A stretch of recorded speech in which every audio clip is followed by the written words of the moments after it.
Me había vuelto un admirador de la literatura oriental y admiraba al Tíbet. Un día decidí visitar India. Logré reunir suficiente dinero para el viaje de ida y $1,200 para mis gastos. Durante mi estancia en la India encontré un texto acerca de la técnica tibetana. Lo leí con entusiasmo y decidí visitar Nepal, donde conocí a los lamas, quienes me fascinaron por sus conocimientos. Supe que era tiempo de regresar a México, pero no tenía dinero ni boleto de regreso, así que viví como refugiado en la Embajada de México en Delhi. Una vez se fue y me dijo, me voy un año sabático, ¿no? Y ¿tienes dinero? ¿Tienes boletos? Sí, tengo todo arreglado, ¿no? Yo creo que a los 6, 8 meses que estaba en India, empieza a hablarnos a mi casa en la noche y entraba las llamadas y decía, "This is India, do you accept a collect call?", acepta una llamada de larga distancia por cobrar, y yo decía, sí, la acepto, y en el momento que oía su voz se cortaba, ¿no? Entonces todas las mañanas a las 5 de la mañana, a las 3 de la mañana sonaba el teléfono y bueno, nos empezamos a asustar porque ¿qué está pasando, no? Total que un domingo nos juntamos la familia a comer y se me ocurrió hablar a la embajada de México en India, y marqué un domingo y digo, más o menos calculé la hora, y ¿quién me contestó? Jacob, mi hermano. Por fin pude comunicarme. Digo, ¿qué onda? ¿Qué pasa? Me dice, no tengo dinero, estoy aislado, me están ayudando en la embajada, pero ya me quieren correr, no tengo boleto de regreso. O sea, era así, era una persona que se podía dispersar, ¿no? Se podía desaparecer. Entonces fui con el embajador de India en México y le llevé el boleto de avión y unos dólares y todo. Le pedí que yo confiaba en él, que se lo podía hacer llegar. Entonces el embajador muy amablemente se lo llevó y 2 días después ya tenía todo, ya se pudo regresar. 1990. Actualmente vivo dedicado a escribir y a la investigación en mi laboratorio de la UNAM. Cada día aprecio más a esta casa de estudios porque en ella me siento libre para indagar en el conocimiento. En los 90s le llega a él este equipo computarizado y tenía esa dificultad tecnológica de cómo hacerlo disparar justo cuando mandaba el estímulo nociceptivo. Después de que el problema se lo había cedido a otro ingeniero y que no pudo con el problema, me lo cede a mí y curiosamente fue tardado como unos 2 meses. Yo soñé la solución. Entonces vengo y se lo platico a él. Le dije, la solución involucra soldar alambres. Yo sé cuáles pines soldar, nada más que yo no me dedico a soldar, entonces voy a requerir que tú lo hagas.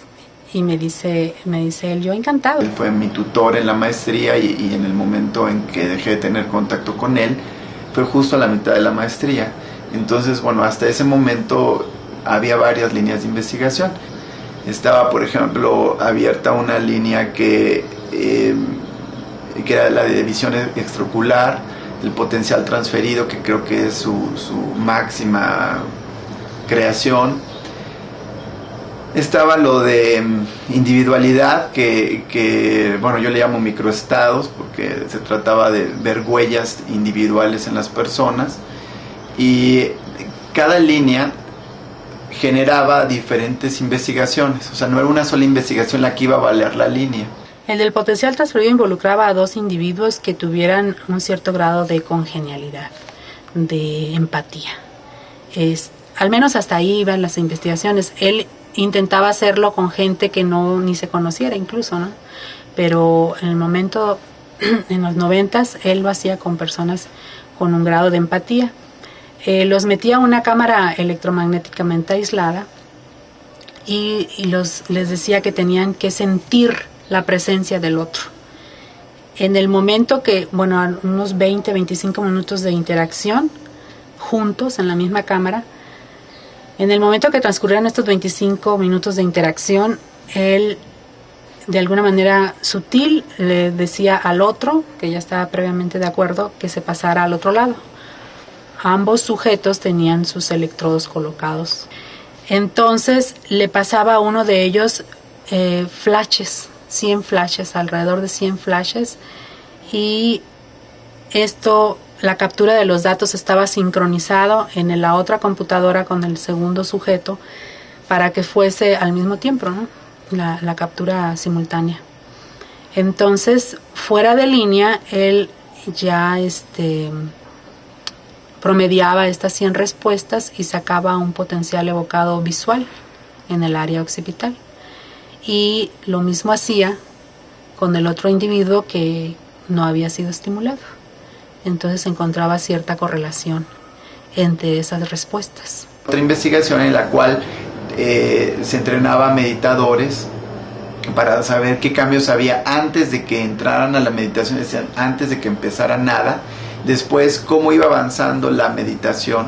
Conforme iba avanzando la meditación, se iba haciendo registros y se hacían comparaciones entre estos registros para saber cómo iba cambiando tu actividad eléctrica cerebral, si iba teniendo diferencias, y después esas diferencias permanecían en el tiempo.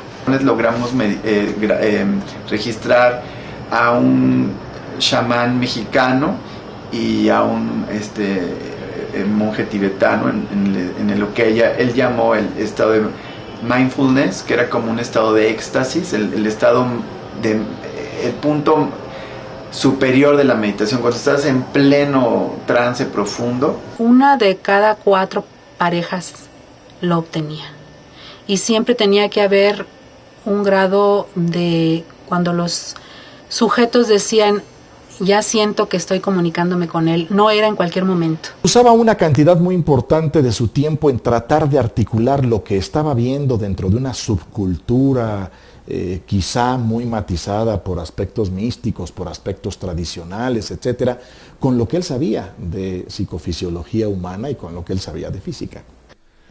Mis ideas no son aceptadas y prueba de ello es el rechazo que he recibido por parte del establecimiento científico. Este rechazo y un ingreso económico insuficiente me provocan mucha tristeza. Me siento como excomulgado y viviendo al margen de la sociedad. Quizás ese sea el precio a pagar por no aceptar someterse al paradigma imperante. Unos, pues con mucho escepticismo. Otros querían explicar los hallazgos de él a través de que, como de cualquier modo, tú tienes que tener un cable de sincronía entre las dos computadoras que adquieren los datos de los dos sujetos distintos. Entonces decían que a través de ese cable se podía estarle pasando la señal al segundo sujeto no estimulado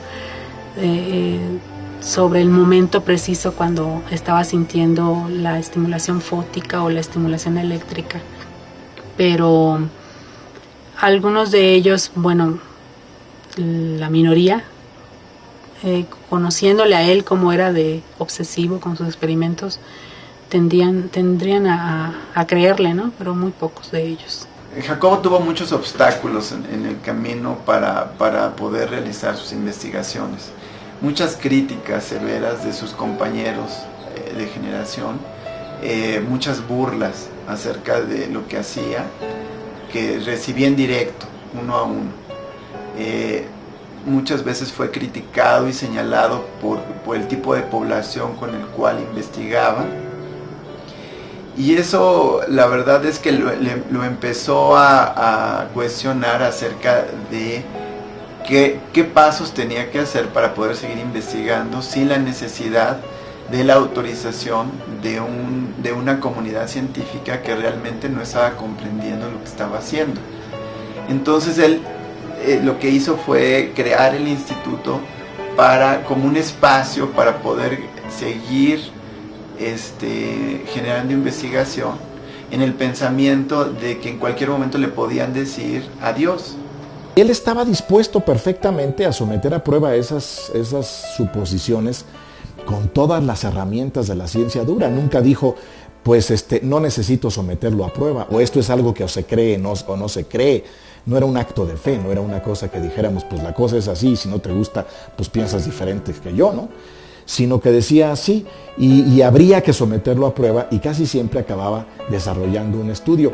Lo que pasa es que los últimos meses que yo supe de su labor, la cantidad de estudios que hubiera tenido que poner en marcha para someter a prueba una gran cantidad de las suposiciones que había sacado de estas interpretaciones era tal que francamente no le alcanzaba el tiempo.